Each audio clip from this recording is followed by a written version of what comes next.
Well, hey everybody, it's the 21st day of April 2025. I'm Jan Erickson and this is As Above, So Below. Well, I hope you had a good week last week. I had told you that my husband was having surgery on Wednesday and he did, and so far everything's gone well. And he was home the same day in the afternoon, and here we are, back on the regular schedule. I did last week's readings the Sunday before and scheduled them because I was going to be busy with him all week. So anyway, hopefully we'll be fine and I won't have to do that again because that was weird. Was not comfortable. I was supposed to be doing readings and I wasn't doing them.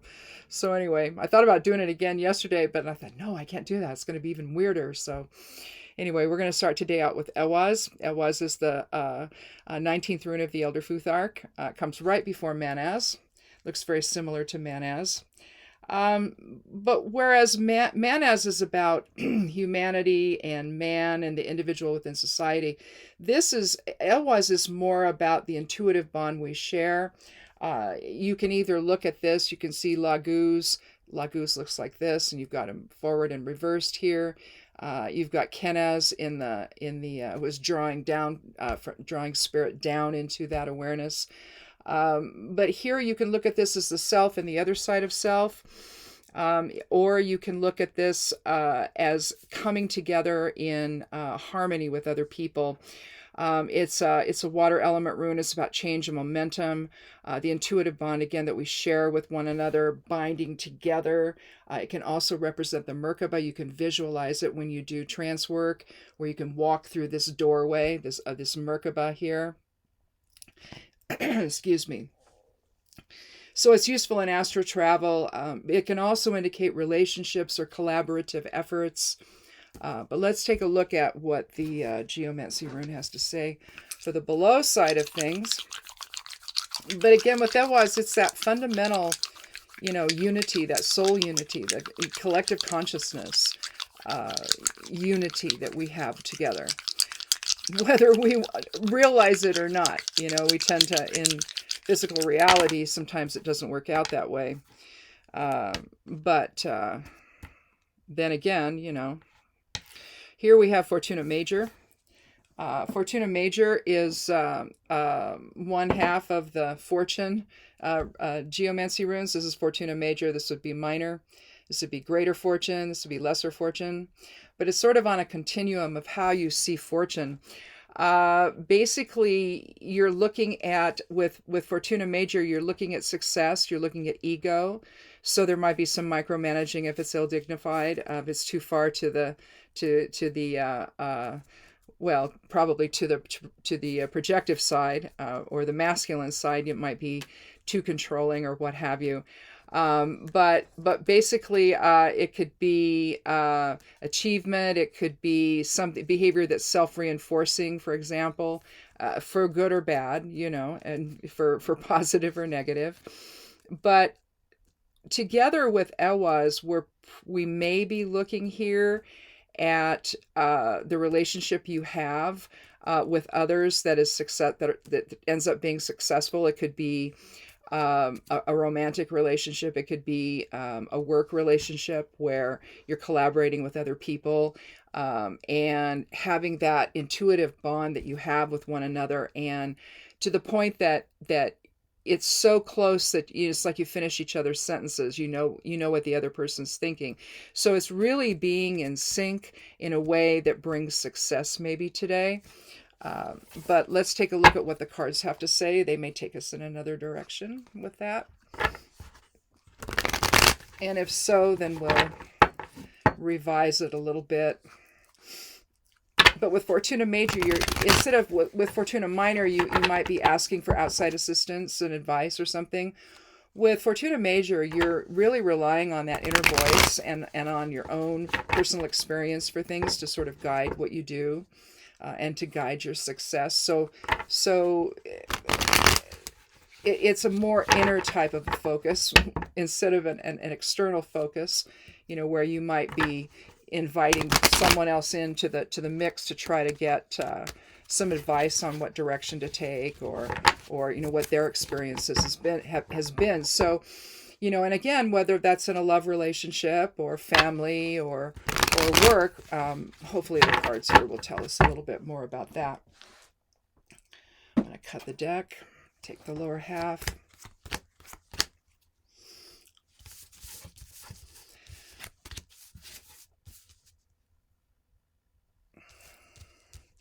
Well, we've got 2 cards from Pentacles and 1 from Wands. One of the Pentacles is the Ace of Pentacles. We have the 6, and we have the 6 of Pentacles and the 5 of Wands.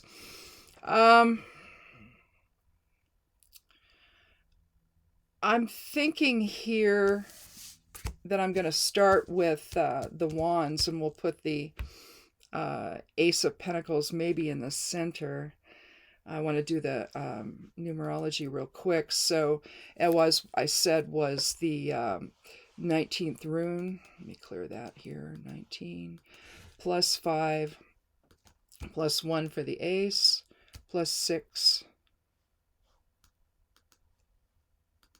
That's 31. So 4, which would, and if it is, let me do it one more time to be sure. 19 plus 5 plus 1 plus 6, yeah, it's 31.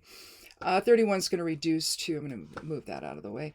31 is going to reduce to 4, and so 4 is going to be looking at foundation and structure, grounding. And again, if we're looking at 2 cards here, well, from Pentacles, it means if you have more than 1 card, you have a run on whatever the suit is.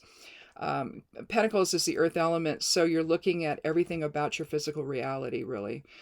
You're looking at home and family and tradition and loyalty and work, material security, inheritance. It's a very Othala type of a which is the 24th rune of the Elder Futhark. It's a very Othala type of an energy with the earth element. Othala is an earth element rune. And it's basically on the prosperity and security and inheritance and possessions and all of the side of things. But earth element is a little more encompassing than that. But if you're grounding, it's going to relate though to Fortuna Major. And if you're grounding yourself in that higher awareness of coming together in reciprocity, in a mutual bond, binding yourself together for mutual purpose, that then brings success, that brings your greater fortune, essentially. So, I mean, this could definitely be about income, or with the Ace of Pentacles, it could be about a new direction toward that, a new path opening toward material security. The 6 of Pentacles, I don't like that card. I sort of have a visceral reaction to it. Because I don't think that the guy's really doing anything to lift them out of poverty. There's a sense of imbalance there. You see 3 pentacles over here and only 2 here. So there's a sense of imbalance, and the scales is behind him.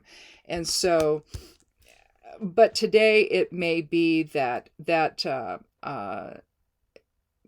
there's some kind of assistance out there for somebody, if a material type of assistance. So, I mean, it could be, since the scales are there, it could be some legal assistance, or maybe a bank's going to loan you money or whatever.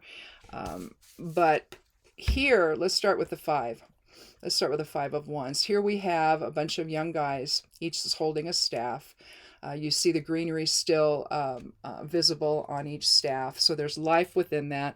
This is the fire element. And so it's ideas, it's manifestation, it's basically this active energy of change and momentum and purpose, and sort of a purpose-driven type of experience.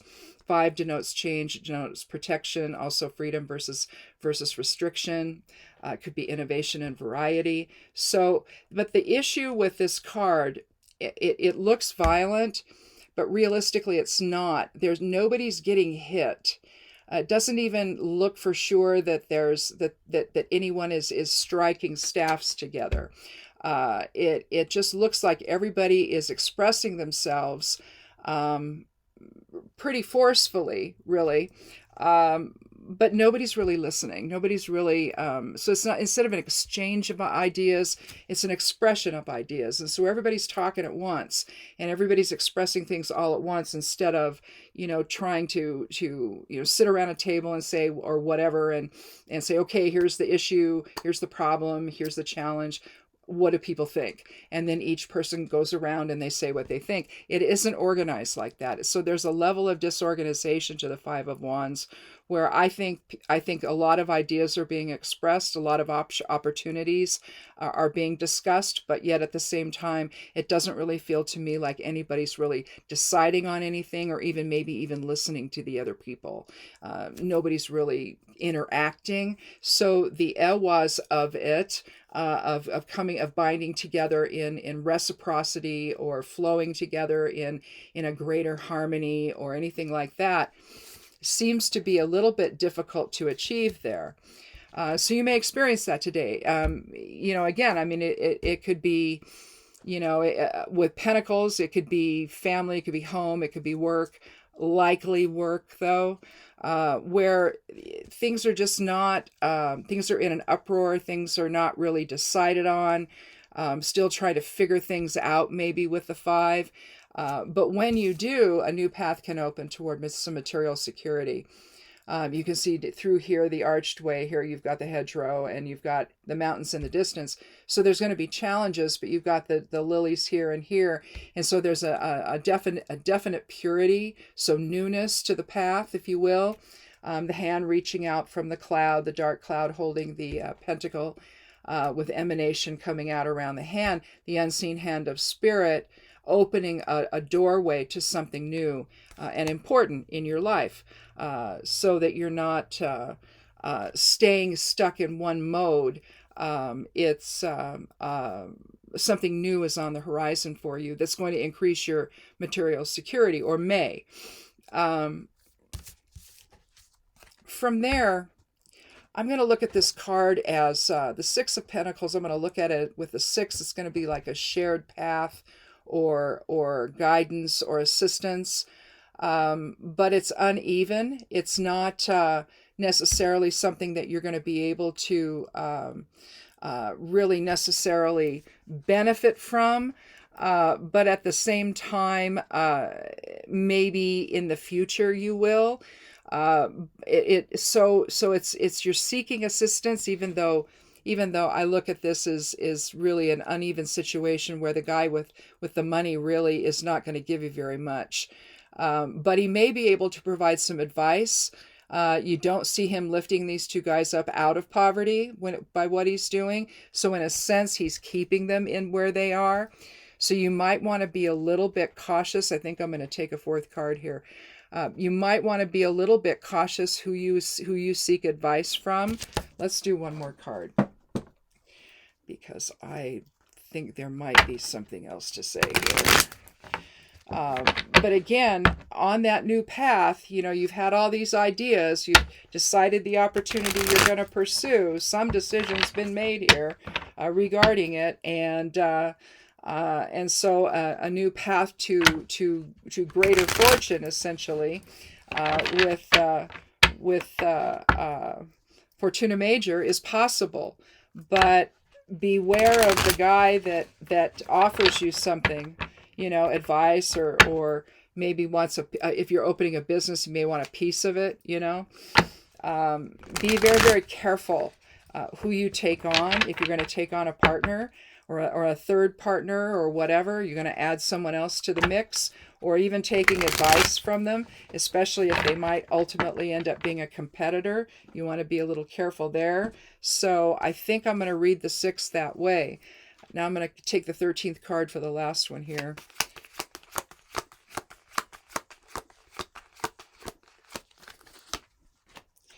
That's just my process. You don't have to do that. Here we have Temperance. The 14th card of the Major Arcana. I'm going to add that to the 31. 31 plus 14 is 45. So I better write that down here. 31, and then we ended up with 45. So we have 4 and 9. The 9 would then be the overall. 9 is about endings and completion. 9 is about generosity and spirituality. So again, you want to keep a higher vibratory focus here and not take the first piece of advice that comes along, essentially, that's here with the 6 of Pentacles. But here you have balancing will with emotions, essentially. You see the sun rising between the 2 peaks and the path that goes up from the water. You see the angel is both grounded in the water and also on land. You see the pouring of the chalice of the water from one chalice to the other. So again, temperance is about moderation. We have, given that this is the 14th card, it has a 5 numerology. So you're kind of bookending the 5 of Wands with the 5 numerology of temperance. But the idea of temperance, you're looking here at the glyph for fire inside the cube, which is the glyph for the earth element. And so you're grounding here, not only balancing water with fire, emotions with fire. Both invoke change differently. Water is more passive, fire is more active. The cube here for earth that's also passive. And so, but here you're grounding yourself, you're grounding your will a little bit and balancing it with emotions, essentially, if you want to look at that card energetically. And so you want to make sure that whatever choice you make here regarding your material security, the choice would be the fire part. That would be this. And you want to make sure that it's grounded in what it is you need to be successful and what it is you need to be, to have that type of material security in your life. So you don't want to take the first thing that necessarily comes along, although that might be what you end up doing, but you want to explore a variety of things, a variety of opportunities. You'll know and which one it is when you finally make that choice. Again, you want it to be grounded in something that's practical and realistic for yourself and maybe for your family. So if it means you're starting a business or taking another job or whatever, you want to make sure that whatever choice you make is going to do that and achieve that for you. And again, be careful of the advice that's being offered. It might be okay, but you want to do your due diligence and make sure that there's not some ulterior motive for the person giving it to you. So you want to be a little bit careful there. Are you really on a shared path with that person? Are they really trying to help you? Or are they trying to keep you in a place of their own choosing? It could be something like that. So just be careful there with that. To make sure that the harmony between you is real and not one that reflects a personal agenda on the other person's part. And then with temperance, the overall perspective of that, I think that it's something where you want to make sure that the choice that you make is grounded in what's really going to give you that material security. You're not going to let your emotions get away from you to where the ego gets involved and says, oh, well, and also the ego tends to get involved with fire as well. And air, but what you don't want to do is to allow the emotional aspect of it all to, the fear of the unknown, or, oh, gee, if I don't take this first opportunity or I don't do this first thing, I'm never going to have anything else. It doesn't feel to me like that's the truth of that.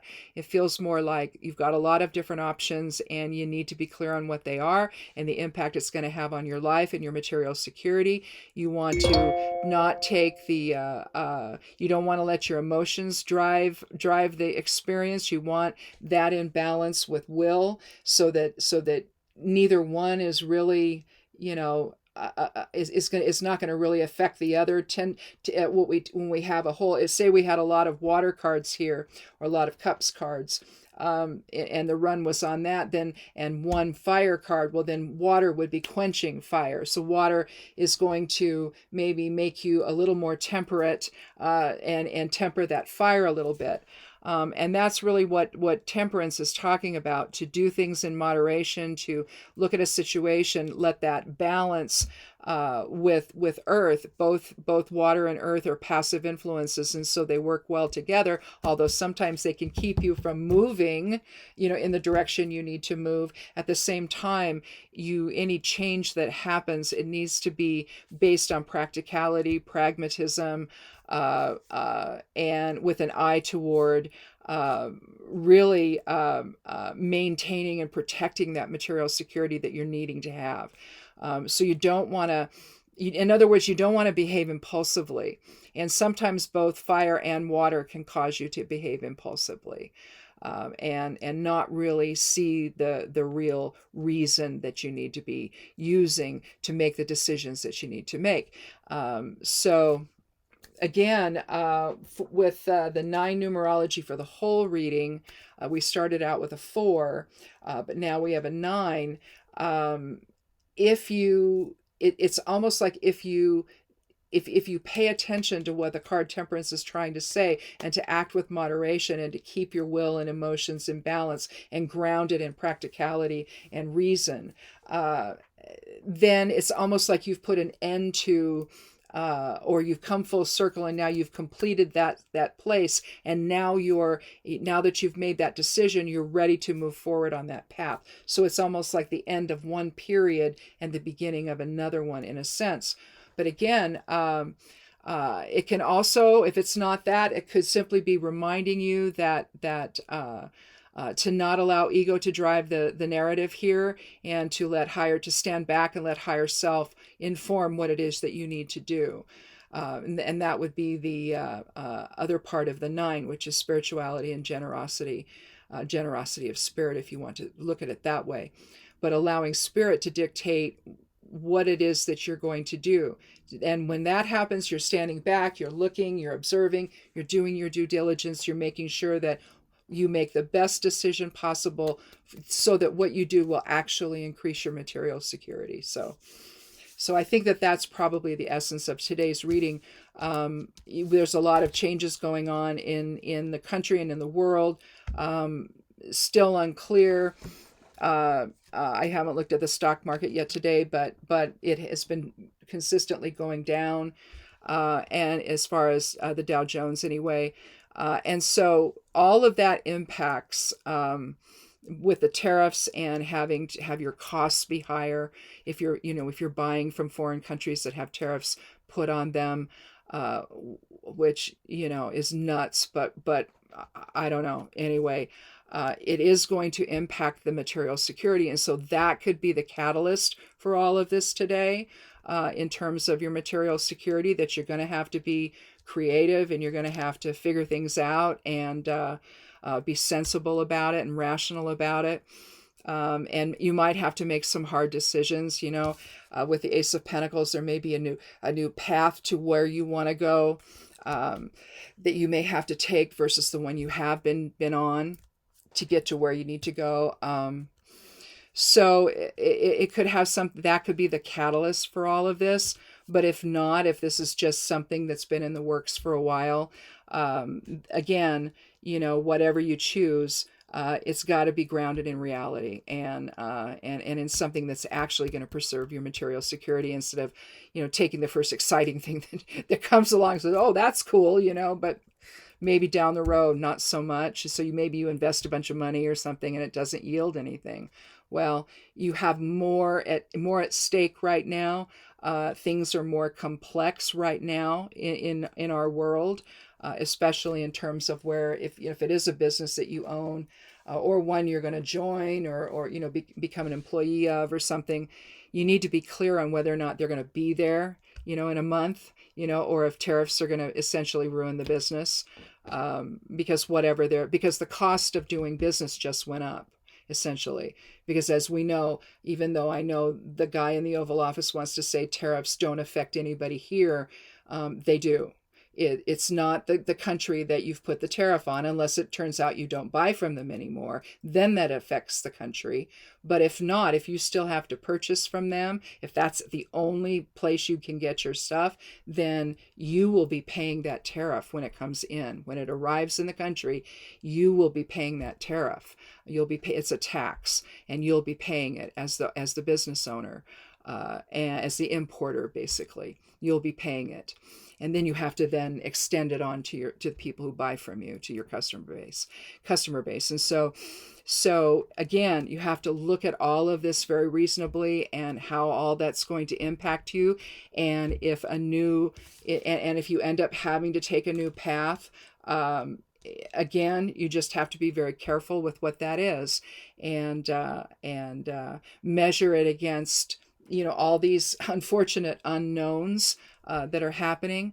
But you need to get some good financial advice from people that actually understand this situation, instead of what the new administration seems to be, the nonsense that they're talking about. None of it's true. And so it's like, well, what do you want? What are you doing to all of us?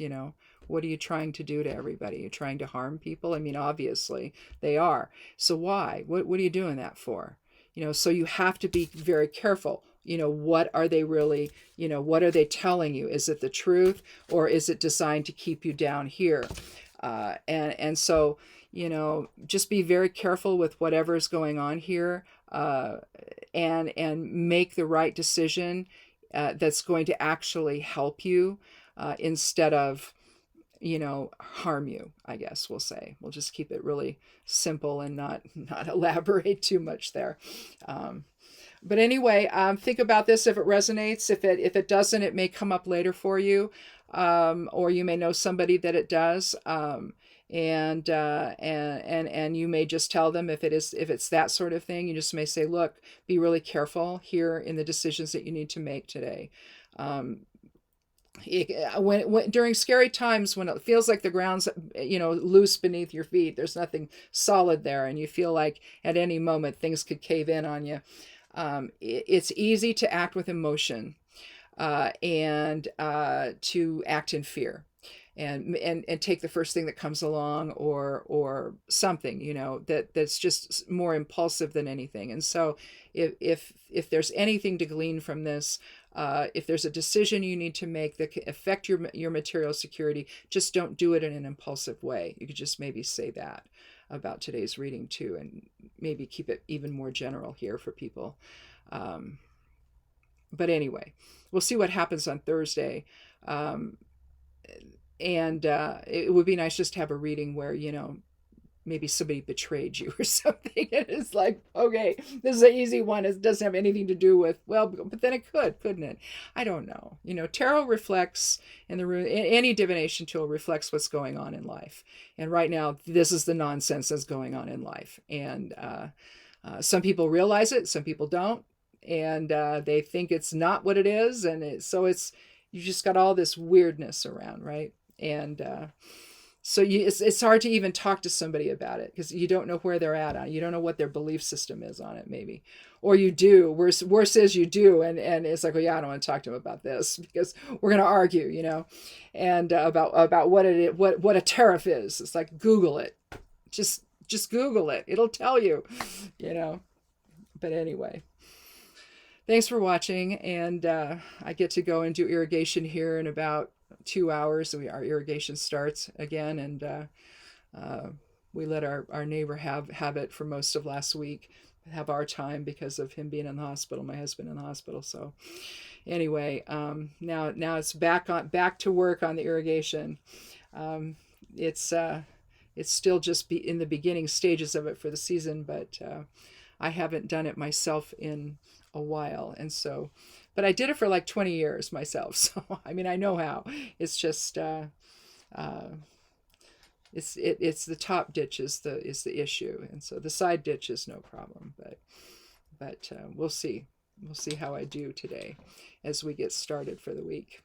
And we have it till 8 a.m. on Friday. So I'll have plenty of opportunity to remember how to do this. So anyway, because he can't really go out there right now. And his walking has to be just around here right now.